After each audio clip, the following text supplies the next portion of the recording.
Hello and welcome back. Today we're going to talk about my Hugo M70 AB2. Okay, this is an AK underfolder. Basically, there's a button that you press here. Basically, that folds out like that. You push this button, and the gun folds like this. Okay, so basically, this is a paratrooper rifle. It comes with a a swivel here already mounted to take a sling. So you can put your sling there, you can put your sling there. Then to open this up, you push this button.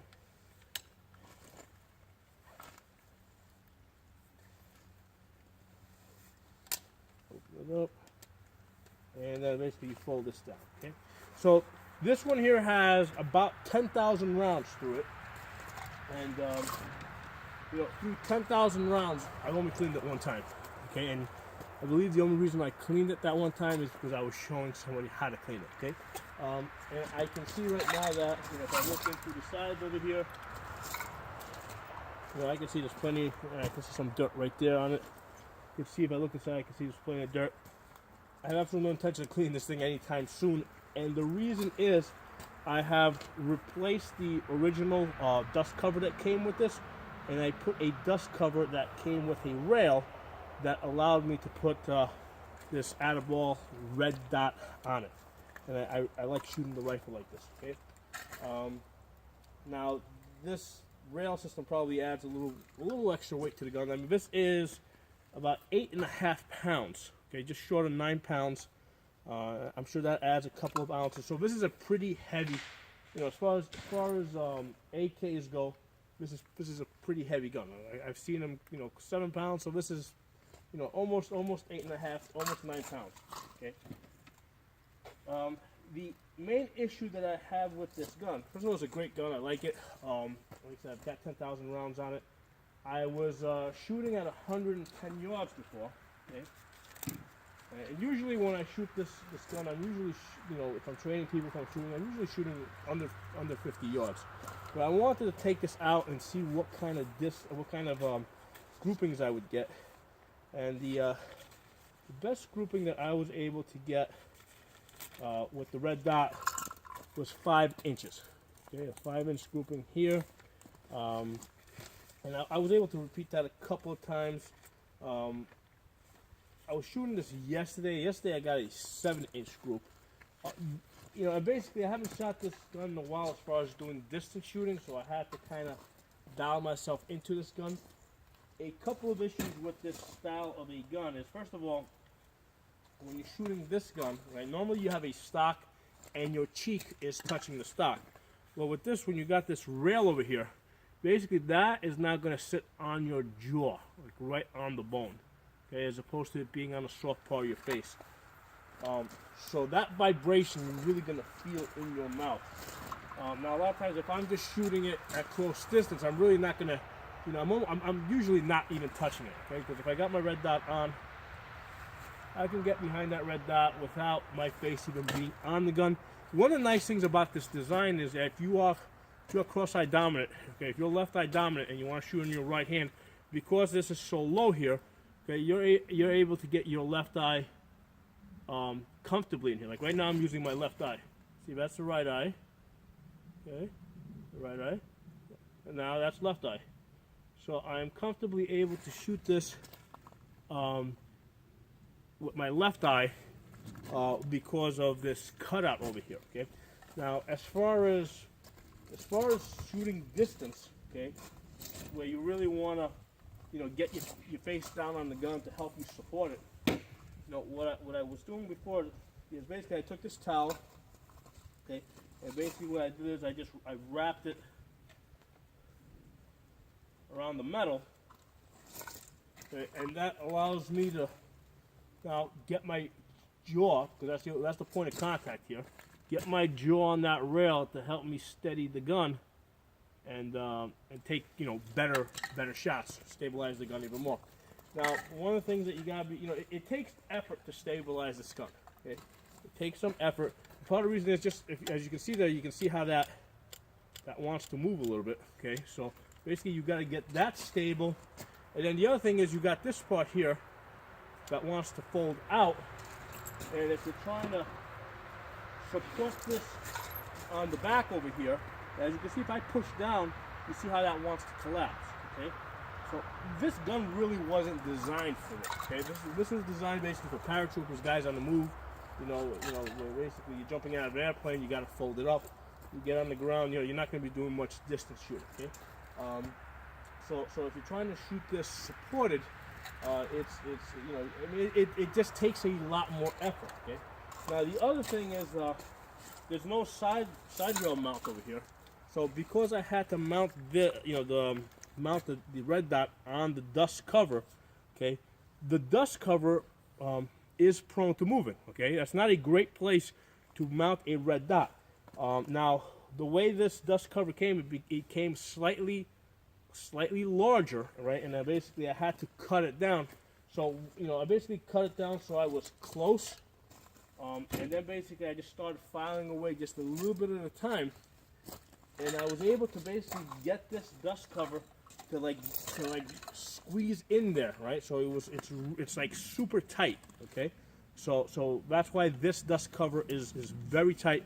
And they actually give you these screws in the back here, which I don't trust a whole lot. I mean, I think the thing that makes this shoot that 5-inch group and hold zero is the fact that I was able to just carefully grind it down and just barely get it to fit, and that's why it's got such a tight fit on it. Okay? And that's the reason why I have absolutely no interest in cleaning this gun ever in my life, unless I gotta remove the red dot. Okay, if this red dot ever breaks and I can't use it anymore, that's the only time I'm going to open this gun up and clean it.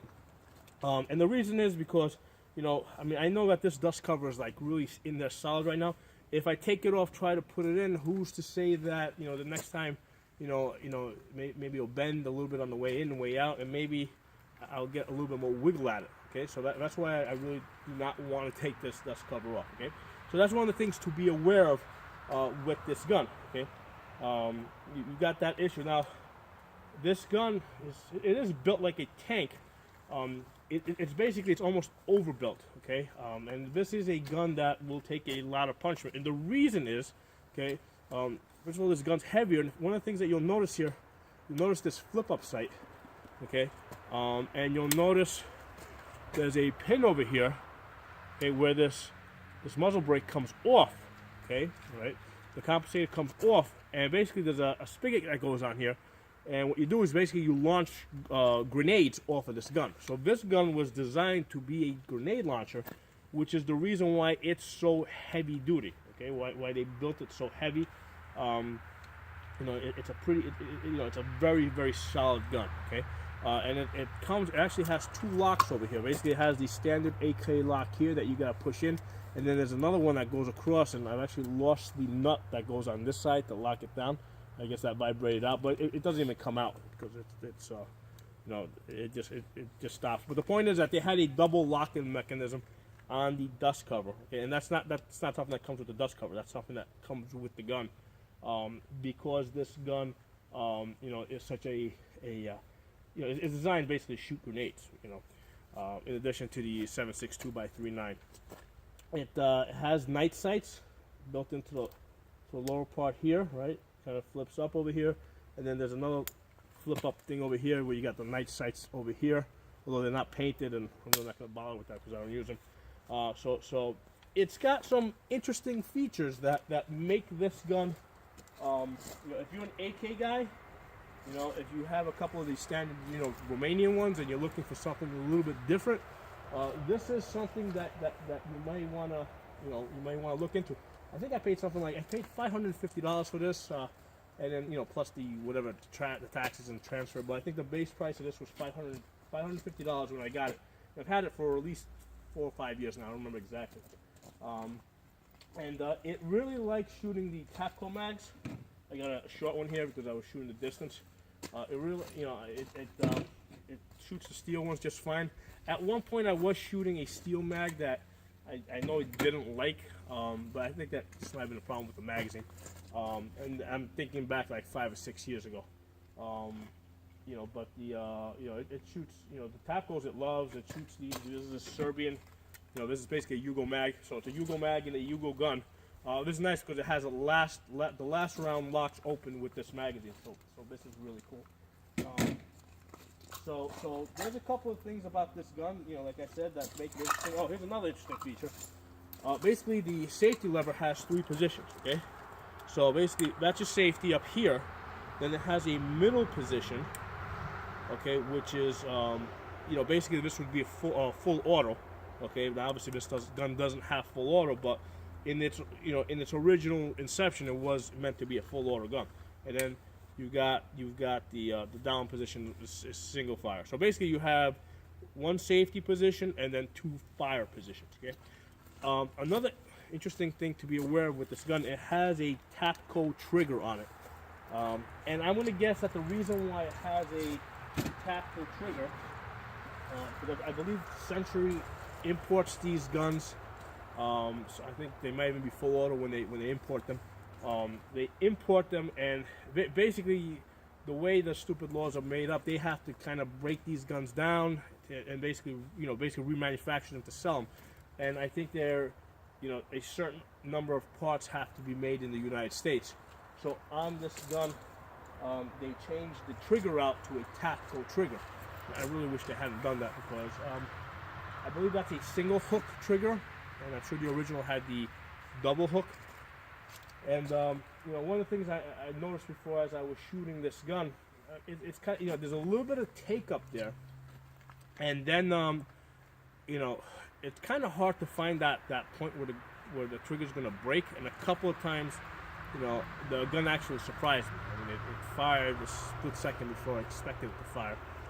If you pay attention to it, you'll know where it is, you know. But it's you know, that Tapco trigger is, you know, it takes a little bit of getting used to if you're trying to get tight groups at a distance. Okay, if you're just, you know, just laying rounds down range, you know, at 30 or 50 yards, it's not going to make a difference. You just squeeze the trigger. But if you're trying to, you know, really squeeze that trigger slowly and, you know, and feel it out and try to figure out where that break point is, you know, there's a little bit of work over here involved. So, like I said, 10,000 rounds, only been cleaned once. Only been cleaned once. Don't plan on cleaning it anytime soon.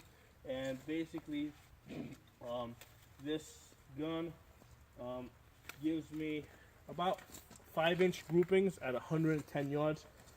And I think that the barrel, so it's got that heavy barrel because, like I said, it's intended to launch grenades. The barrel is probably is capable of much tighter groupings, but when you're shooting this gun from a rested position, you're basically struggling with the gun. You know, you're struggling because this stock wants to move a little bit. This wants to kick out if you got a bag in the back. The dust cover, the way I have this set up, the dust cover, you know, probably has, you know, even though I can't feel any wiggle on it, there probably is something there. You know, especially over, you know, if you're shooting a couple of thousand rounds, I'm sure it's going to move a little bit. But even with this setup, I'm getting a 5-inch group at 110 yards. You know, so I'm pretty happy with it. You know, it's not the gun I would recommend to somebody as their first AK. But if you got a couple of them, then yeah, this is definitely something you probably want in your collection. Thanks for watching. I'll see you guys next time.